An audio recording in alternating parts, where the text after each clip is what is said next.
Hi guys, I'm going to do a quick little video tutorial on basic keg connecting and troubleshooting for you, because I know that sometimes there have been leak issues or pressure issues or non-pouring issues. So right now I've got this keg that is not pouring very well. It's not pouring at all. I know you guys probably run into this. I think that with a bunch of employees, sometimes they're pulling the keg and taking out the pressure, and it might be why it's not pouring. So the only reason it wouldn't pour was if someone took out too much pressure, and so this is still squeaking a little, but I think sometimes if you go to a keg and it's not whistling, then that means it's got no pressure at all. If you can open it, it's got no pressure. The answer to that is adding your CO2, which I've taught you guys not to add your CO2 too early, or else it's going to cause over foaming. So then you can hear it when I connect it.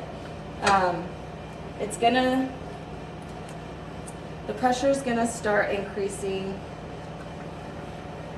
It's kind of quiet. Sometimes you can hear it filling with gas, so your CO2 lines shouldn't be connected at all times. They're probably shut off. When you turn on your CO2, when you want to add CO2, make sure that your gauge is on, the gauge is showing that it's on. These little levers, there's an on and off. So now, this is repressurized, you can tell by the whistle.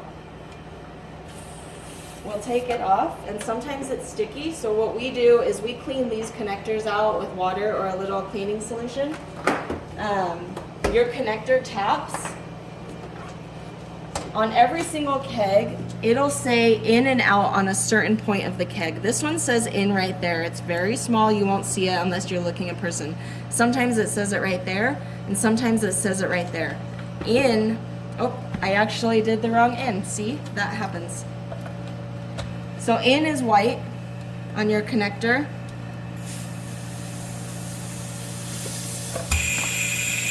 And then,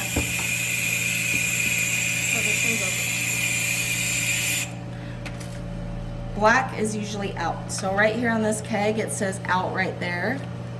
Very tiny out. So don't pay attention to these little colors on these washers. They're just colored. Out is always black, and that out is going to come out through your tap. So now this one should pour, and if too much CO2 is added, it'll be foamy. This one's not super foamy right now. It was foamy a second ago because there was too much CO2.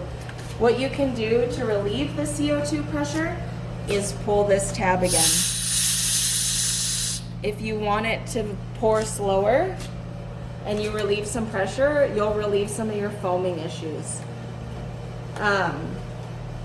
Other issues that happen are, other than the pressure being released, leaking. So if your lines are leaking, these sometimes will not pop up and you'll get a little drip. That's pretty normal. If you get some leaking on your lines, it's probably because this little thing just needs to be screwed a little bit more and tightened, and then it shouldn't leak. Pop that back on. Maybe sometimes wash it in between swapping out kegs. But otherwise, you shouldn't need CO2 added to a new keg right off the bat. You can pour halfway down before you need CO2. And that is it. Thank you.